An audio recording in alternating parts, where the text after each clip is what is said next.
Up স্থাপনার নাম পরিবর্তন। সাবেক ৩ ইসির ফাঁসির দাবিতে বিএনপির বিক্ষোভ। সমমনাদের সঙ্গে নিয়ে ৩১ দফা বাস্তবায়ন করতে চায় বিএনপি।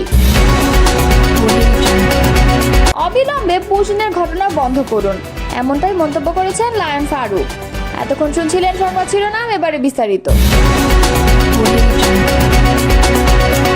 সরকারের ১৬ বছরের শাসন আমলে দেশের ৯৭৭টি অবকাঠামো ও প্রতিষ্ঠান ক্ষমতাচ্যুত প্রধানমন্ত্রী শেখ হাসিনা, তার পরিবার এবং আওয়ামী লীগের রাজনৈতিকদের নামে নামকরণ করা হয়েছিল।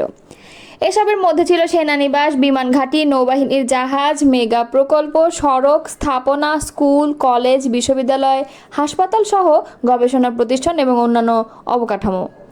বৃহস্পতিবার প্রধান উপদেষ্টার দপ্তর থেকে পরিচালিত ফেসবুক পেজে প্রকাশিত এক বার্তায় এ তথ্য জানানো হয়। বার্তায় আরও বলা হয়, ২০২৪ সালের ৫ আগস্ট আওয়ামী লীগ সরকারের পতনের পর থেকেই এসব সরকারি স্থাপনার নাম পরিবর্তনের প্রক্রিয়া শুরু হয়।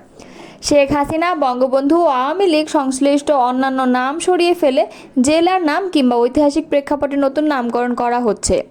প্রধান উপদেষ্টার দপ্তর জানিয়েছে, ইতোমধ্যে বেশিরভাগ স্থাপনার নাম পরিবর্তন করা হয়েছে এবং অবশিষ্টগুলোর নাম পরিবর্তনের কাজ প্রক্রিয়াধীন।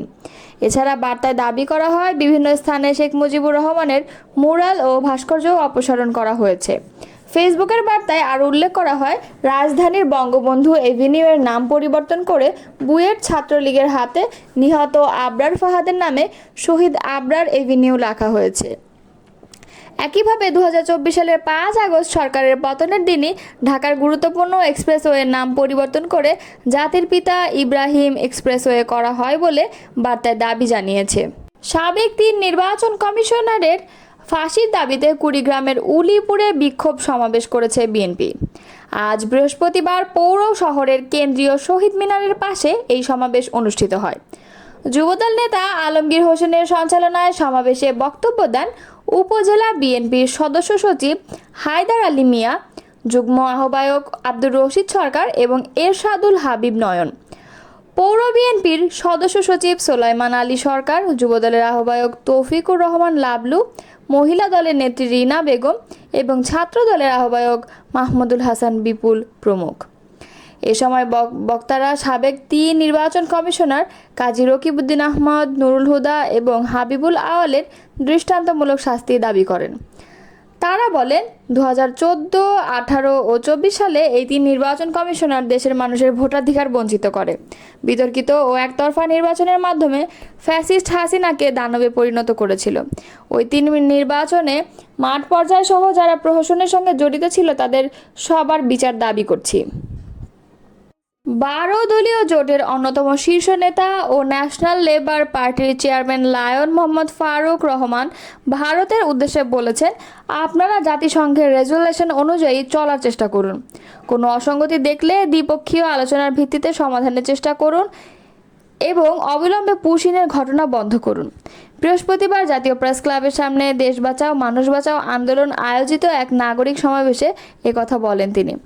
লায়ন ফারুক বলেছেন, ভারতীয় আধিপত্যবাদের বিরুদ্ধে যখন বাংলাদেশের মানুষ সোচ্চার, ঠিক সেই সময় ভারতীয় সীমান্তরক্ষীরা আন্তর্জাতিক আইন অমান্য করে বাংলাদেশের সীমান্তের সব দিক থেকে একের পর এক ভারতীয় নাগরিকদের পুশিন অর্থাৎ বাংলাদেশে ঠেলে পাঠিয়ে দিচ্ছে। তারা কোনোভাবে বাংলাদেশের প্রতিবাদকে আমলে নিচ্ছে না, এতে করে দিন দিন সীমান্তে উত্তেজনা বাড়ছে। এ ব্যাপারে বাংলাদেশ সরকারের উপযুক্ত পদক্ষেপের অভাবে দেশের মানুষ উদ্বিগ্ন। এমনিতে লাখ লাখ রোহিঙ্গাকে নিয়ে বাংলাদেশে চাপের মধ্যে রয়েছে, তারপর নতুন করে আবার এই পুশিনের ঘটনা উদ্বেগ আরও বাড়াচ্ছে। দেশ বাঁচাও মানুষ বাঁচাও আন্দোলনের সভাপতি কে এম রাকিবুল ইসলাম রিপনের সভাপতিত্বে নাগরিক সমাবেশে প্রধান অতিথির বক্তব্য দেন বিএনপি ভাইস চেয়ারম্যান শামসুজ্জামান দুদু। অনুষ্ঠানে আরও বক্তব্য দেন বিএনপি চেয়ারপারসনের উপদেষ্টা হাবিবুর রহমান হাবিব, সাবেক এমপি শামীম কায়সার লিঙ্কন, কৃষক দলনেতা শাহজাহান মিয়া, সম্রাট জিয়াউর রহমান, সমাজ কল্যাণ পরিষদের সভাপতি এবং বরগুনা জেলা ন্যাশনাল লেবার পার্টির সভাপতি শ্রমিক নেতা আবু সালেহ প্রমুখ। সমমনাদের সঙ্গে নিয়ে বিএনপি ৩১ দফা বাস্তবায়ন করতে চায়। বৃহস্পতিবার গণ অধিকার পরিষদের সঙ্গে বৈঠক শেষে এ কথা জানান বিএনপির স্থায়ী কমিটির সদস্য আমির খসরু মাহমুদ চৌধুরী। এদিন বিকালে রাজধানীর গুলশানে চেয়ারপারসনের রাজনৈতিক কার্যালয়ে বিএনপির লিয়াজো কমিটির সঙ্গে গণ অধিকার পরিষদের এ বৈঠকে চলমান রাজনৈতিক পরিস্থিতি, জাতীয় সংসদ নির্বাচন সহ নানা ইস্যুতে আলোচনা হয়। বৈঠক শেষে এক প্রশ্নের জবাবে আমির খসরু আরও বলেন, দুপক্ষই অত্যন্ত সন্তুষ্ট যে ফেব্রুয়ারিতে নির্বাচনের দিনক্ষণ মোটামুটি একটা ঘোষণা আসছে। এই ঘোষণার পরিপ্রেক্ষিতে আগামী দিনগুলোতে ঐক্যবদ্ধভাবে এগিয়ে নির্বাচন পরবর্তী সময় সংস্কার ও ৩১ দফা বাস্তবায়ন করা হবে। আরেক প্রশ্নের জবাবে তিনি বলেন, এই মুহূর্তে যে আলোচনা হচ্ছে, লন্ডনে প্রধান উপদেষ্টা ডক্টর মোহাম্মদ ইউনূসের সঙ্গে বিএনপির ভারপ্রাপ্ত চেয়ারম্যান তারেক রহমানের যে বৈঠক হয়েছে, আমাদের সঙ্গে যারা দীর্ঘ সময় আন্দোলন করেছে এবং যারা ত্যাগ স্বীকার করেছে তাদেরকে আমরা যত অগ্রগতি হয় সেগুলো শেয়ার করি এবং সিদ্ধান্ত নিই। আজকে লন্ডন বৈঠকের বিষয়ে আমরা শেয়ার করেছি। সংস্কার প্রসঙ্গে এক প্রশ্নের জবাবে আমির খসরু বলেন, এটা নিয়ে বিতর্কের কোনো সুযোগ নেই। প্রধান উপদেষ্টা ডক্টর মোহাম্মদ ইউনূস বলেছেন, বিএনপির ভারপ্রাপ্ত চেয়ারম্যান তারেক রহমানও বলেছেন, প্রায় সব রাজনৈতিক দলের মধ্যে একটা ঐক্যমত্য আছে, সেটা হচ্ছে ঐক্যমতের পরিপ্রেক্ষিতে যে কয়েকটা সংস্কার করা সম্ভব সেই কয়েকটি সংস্কার হবে, তার বাইরে যাওয়ার কোনো সুযোগ নেই। বিএনপি স্থায়ী কমিটির সদস্য আরও বলেন, বিচার বিভাগ এর ব্যাপারে একটি সিদ্ধান্ত নিয়েছে, পরিষ্কার সিদ্ধান্ত। ইশরাক হোসেনকে মেয়র ঘোষণা করে বিচার বিভাগ সিদ্ধান্ত নিয়েছে। নির্বাচন কমিশন সেটার উপর অনুমোদন করে তাদের মতামত পরিষ্কারভাবে বলে দিয়েছে। সুতরাং আইনগতভাবে তার মেয়রের দায়িত্ব নেওয়ার কথা।